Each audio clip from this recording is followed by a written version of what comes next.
Form upload করতে কোনো রকম অসুবিধা হবে না। আমি এখন একটি বিএলও অ্যাপ ওপেন করে নিয়েছি। এটা সবার কাছে থাকবে না, যারা বিএলও তারাই কিন্তু এই অ্যাপ থেকে অ্যাক্সেস করতে পারবেন। অ্যাপ ওপেন করে নেওয়ার পর একদম নিচের দিকে চলে আসতে হবে। এখানে আছে স্পেশাল ইন্টেনসিভ রিভিশন এসআইআর। এই একদম শেষ অপশন থেকে প্রত্যেক বিএলওকে কাজ করতে হবে। ফর্ম যখন কালেক্ট হয়ে যাবে তখন বিএলওদের এই কাজটি করতে হবে। আমি এখন এই স্পেশাল ইন্টেনসিভ রিভিশন এসআইআর এটির ওপর একবার ক্লিক করব। এখানে ক্লিক করার পর এখানে সবার আগে ভাষা নির্বাচন করতে হবে। এখানে দু রকমের ভাষা আছে, ইংরাজি এবং বাংলা। আমি আপাতত ইংরাজিটাই সিলেক্ট করছি, আপনারা বাংলাটাও সিলেক্ট করতে পারেন, তবে আপনাদের বোঝার সুবিধা হবে বলে আমি বাংলাটাই সিলেক্ট করে নিচ্ছি। তারপর সাবমিট করুন বলে একটি অপশন আছে, এটির ওপর আপনাকে ক্লিক করতে হবে। এখানে ক্লিক করার পর এরকম দুটি অপশন চলে আসছে। একটা আছে ইপিএফ ডিস্ট্রিবিউশন ট্র্যাকার, দ্বিতীয় আছে গণনার ফর্ম পূরণ। ডিস্ট্রিবিউশন ট্র্যাকার অপশনে বিএলও কতগুলো ফর্ম বিলি করলো এই সমস্ত জিনিসগুলো দেখাবে। ফর্ম পূরণ করার জন্য আপনাকে গণনার ফর্ম পূরণ এই অপশনটায় ক্লিক করতে হবে, অর্থাৎ সেকেন্ড অপশন। সেকেন্ড অপশনে ক্লিক করার সঙ্গে সঙ্গে একজন বিএলও দেখতে পাবে তার এরিয়ায় কতজন ভোটার আছে। এবার আপনাদের প্রত্যেকের ফর্মের ওপরে একটি কিউআর কোড আছে। বিএলও এখান থেকে স্ক্রোল করেও অথবা ওপরে যে সার্চ অপশন আছে সার্চ করেও ভোটার কার্ড নাম্বারটি টাইপ করেও সেই ভোটারকে খুঁজে পেতে পারে, অথবা ফর্মের ওপরে যে কিউআর কোডটি আছে ওই কিউআর কোডটি স্ক্যান করেও কিন্তু বিএলও আপনার ফর্ম এন্ট্রি করতে পারবে। আমি আপাতত স্ক্যান কিউআর কোড এই অপশনটায় ক্লিক করছি। এরপর একটি এখানে স্ক্যানার ওপেন হয়ে গেল। আমি আপাতত একটি কিউআর স্ক্যান করে নিচ্ছি। কিউআর স্ক্যান করার সঙ্গে সঙ্গে ওই ভোটারের নাম, এপিক নাম্বার এবং কত নম্বর পার্টে তার নাম আছে সেটা চলে এলো। এখানে দুটো অপশন আছে, ফর্ম পূরণ করুন আর একটা আছে মার্ক আনকালেক্টেবল।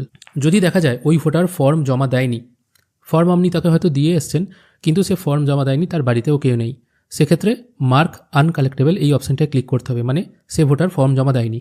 আর যদি তিনি ফর্ম জমা দিয়ে দেন সেক্ষেত্রে ফর্ম পূরণ করুন এই অপশনটায় ক্লিক করতে হবে। এখানে ক্লিক করার সঙ্গে সঙ্গে ওপরের দিকে যে ডিটেলগুলো আসছে এগুলো হচ্ছে 2025 সাল অনুযায়ী ওই ভোটারের ডিটেল, যেখানে নাম, এপিক কার্ড নাম্বার, ক্রমিক সংখ্যা, বর্তমান এপিক কার্ডে তার বাবার নাম কী আছে সেটা দেখাবে, সম্পর্কের ধরন কী আছে, ফাদার সেটা দেখাচ্ছে, এবং ওই ভোটারের বর্তমান বয়স কত সেটা দেখাচ্ছে।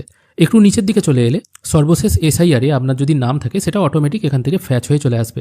সর্বশেষ এসআইআরে আপনার যে নাম ছিল, মানে 2002-এর ভোটার লিস্টে আপনার যে নামটা ছিল সেটা এখানে চলে আসবে। যেমন এখানে নাম চলে এসছে, ডিস্ট্রিক্টটা এসছে 0, এটা বিএলও যদি মনে করে এই আপডেট অপশন থেকে আপডেট করতে পারবে। বিধানসভার নাম্বার চলে আসছে, পার্ট নাম্বার, ক্রমিক নাম্বার, সেকশন, আত্মীয়ের নাম এটাও চলে আসছে। এই অ্যাপ রিসেন্টলি আপডেট হয়েছে এবং এই সম্পর্কের ধরনটা ম্যাক্সিমাম ক্ষেত্রে বিএলও অ্যাপে গতকালকে পর্যন্ত আদার্স আসছিল, এখন কিন্তু এই আদার্স অপশনটা কেটে 2002-এ যে সম্পর্কের ধরন ছিল সেটা কিন্তু এখানে চলে এসছে। যেহেতু এই ভোটারের 2002 সালের ডাটাবেস ফ্যাচ হয়ে চলে আসছে, সেহেতু তথ্য যাচাই করে আপনি পরবর্তী ধাপে যেতে পারেন। যখনই এই অপশনটায় ক্লিক করবেন এখানে দুটো অপশন আছে, যেখানে বলা হচ্ছে আপনি কি নির্বাচকের আত্মীয়ের বিবরণ লিখতে চান।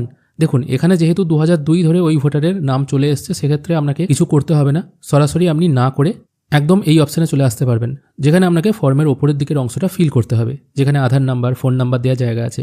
এই অংশটা আমি একটু পরে আসছি, কারণ ওপরের দিকের অংশটা সব ভোটারকেই ফিল করতে হবে, যার 2002-এ নাম আছে অথবা যার 2002-এ নাম নেই, প্রত্যেককেই কিন্তু এই ওপরের দিকের অংশটা ফিল আপ করতে হবে। সেই জন্য আমি ওই অংশটা শেষকালে বোঝাবো।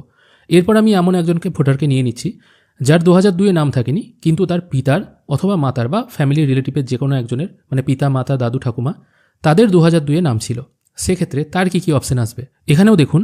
এমন একজন ভোটারকে আমি নিয়ে নিয়েছি যার 2002 সালে নাম থাকেনি, বর্তমানে তার নাম আছে, সেই অনুযায়ী 2025 সালে তার কি detail, part number, relative name, relation type সব কিছু চলে এসছে। একটু নিচের দিকে চলে আসছি, এখানে দেখুন চলে এসছে সেই ভোটারের পিতার যা নাম ছিল সেটা কিন্তু এখানে চলে এসছে, কারণ অটোমেটিকলি যাদের 2002 সালে নাম নেই তাদের বাবা মায়ের যদি ভোটার লিস্ট থেকে থাকে 2002 সালে, ওখান থেকে অটোমেটিক নাম লিঙ্ক হয়ে কিন্তু চলে আসছে। এবার এখান থেকে আপনি যদি মনে করেন এই ডিটেল চেঞ্জ করতে চান করতে পারেন। অনেক সময় দেখা গেল কোনো ভোটার হয়তো তার বাবার ডিটেল দেয়নি এসআইআর ফর্মের ডান দিকের কলামে, সে হয়তো চাইছে সে তার মায়ের ডিটেল দিয়ে ফর্ম ফিল আপ করতে, সেক্ষেত্রে তো এই ডিটেলটা দিলে হবে না, সেক্ষেত্রে আপডেট অপশানে গিয়ে একজন বিএলও এটাকে চেঞ্জ করতে পারবে। আর যদি সব কিছু ঠিকঠাক থাকে তাহলে ভেরিফাই অ্যান্ড কন্টিনিউ করে নেক্সট অপশানে যাওয়া যেতে পারে। তখনও কিন্তু আবার এইরকম একটি ফর্ম ওপেন হয়ে যাবে যেখানে এসআইআর ফর্মের ওপরের দিকের পার্টটা ফিল আপ করতে হবে। এরপর আমি এমন একজন ব্যক্তির ভোটার কার্ড স্ক্যান করে নিলাম বা এসআইআর ফর্ম স্ক্যান করে নিলাম যার বিবাহ হয়েছে এবং বিবাহের পর রিলেটিভ নেমটা চেঞ্জ হয়েছে, বাবার নাম থেকে স্বামীর নাম এসছে, তাদের ক্ষেত্রে কী দেখায় সেটা দেখব। আমি এবার ফিল ফর্ম এই অপশানটায় ক্লিক করছি। এখানে ক্লিক করার পর আগের দু ক্ষেত্রে, যেমন যাদের 2002-এ নাম ছিল তার যেমন ডিটেল অটোমেটিক 2002-এ কী ছিল সেটা চলে এলো, অথবা যার 2002-এর নাম থাকেনি কিন্তু তার পিতার ছিল, পুরুষদের ক্ষেত্রে তাদেরও কিন্তু বাবার ডিটেল অটোমেটিক চলে এলো। কিন্তু এই মহিলার ক্ষেত্রে ওপরের দিকে দেখুন হাজব্যান্ড নেম দেখাচ্ছে, রিলেটিভ টাইপটা হাজব্যান্ড দেখাচ্ছে। এই ক্ষেত্রে এনাকে কিন্তু ম্যানুয়ালি ফিল করতে হবে একজন বিএলওকে। তাই বিএলও কী করবে, সিস্টেম সাজেস্টেড বলে এখানে বাই ডিফল্ট অপশন আছে, এখান থেকে সার্চ অপশনে চলে আসতে হবে। সার্চ অপশনে আসার পর এখানে দেখুন দুটো অপশন আছে। ইলেক্টরের বাবা মা 2002 সালে নাম ছিল প্রথম অপশন, আর দ্বিতীয় অপশনে বলা হচ্ছে ইলেক্টরের বাবা মার 2002 সালে কোনো রকম নাম থাকেনি, বা সে ফর্মে যখন ফিল আপ করেছে সেখানে ডান দিক এবং বাঁ দিক কোনো অংশই ফিল আপ করেনি। যাদের 2002 সালে নাম নেই পিতামাতার বা নিজের, সেক্ষেত্রে তাদের নিচের অংশটা ধরে ফিল আপ করতে হবে। আর যাদের 2002 সালে নাম ছিল এই ওপরের অংশটা আপনাকে সিলেক্ট করতে হবে। এখানে সিলেক্ট করার পর আপনারা দুভাবে কিন্তু সেই ব্যক্তির পিতা মাতা বা বাড়ির অন্য কোনো ব্যক্তি মানে দাদু ঠাকুমাকে খুঁজে পাওয়া যেতে পারে।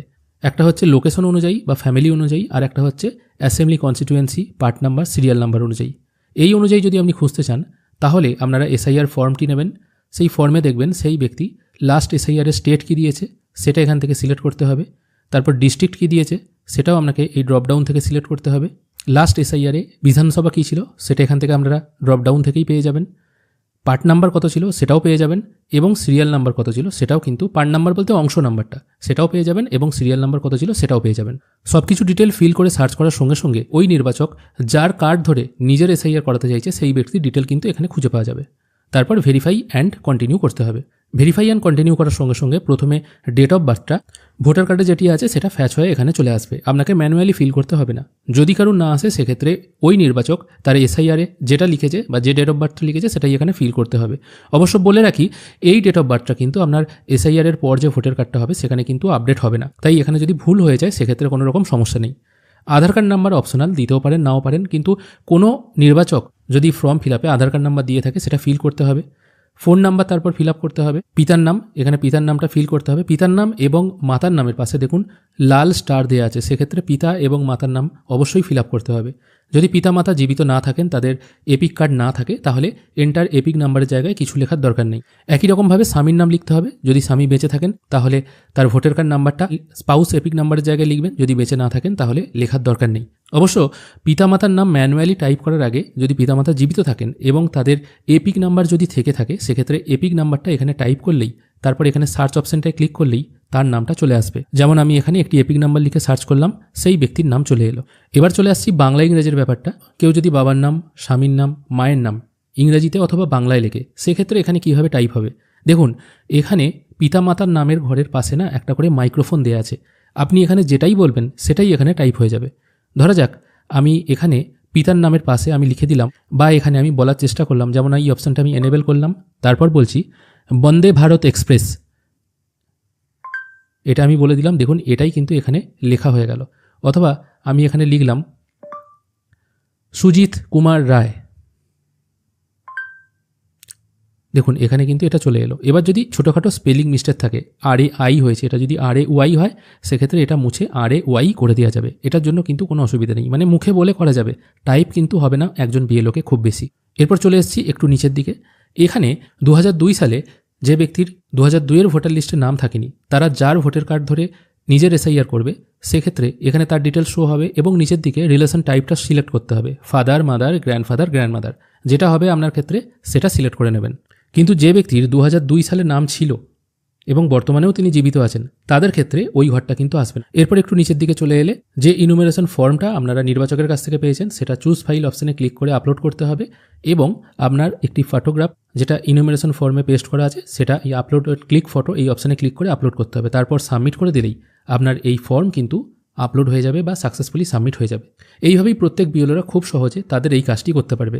খুব সহজে কিন্তু জিনিসটা নয়, এটা কিন্তু একটু ঝামেলার ব্যাপার আছে।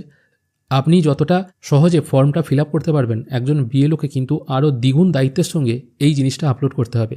তিনি যদি ভুল ফিল আপ করে ফেলেন, আপনি হয়তো লিখেছেন এক, তিনি ফিল আপ করে ফেললেন ভুল, সেক্ষেত্রে তাকেই কিন্তু পরে ডাকা হবে। সেই জন্য বিএলওদেরকেও অত্যন্ত সচেতনতার সঙ্গে এই ফর্মটা ফিল আপ করতে হবে। আশা করি আজকের এই ভিডিওর মাধ্যমে আপনারা বুঝতে পারলেন আপনারা এসআইআর ফর্ম জমা দেওয়ার পর সেই ফর্মটা কিভাবে নেক্সট স্টেজে যাবে। ভিডিও যদি ভালো লেগে থাকে অবশ্যই একটি লাইক করবেন। ভিডিও দেখার জন্য অসংখ্য ধন্যবাদ। ভালো থাকবেন।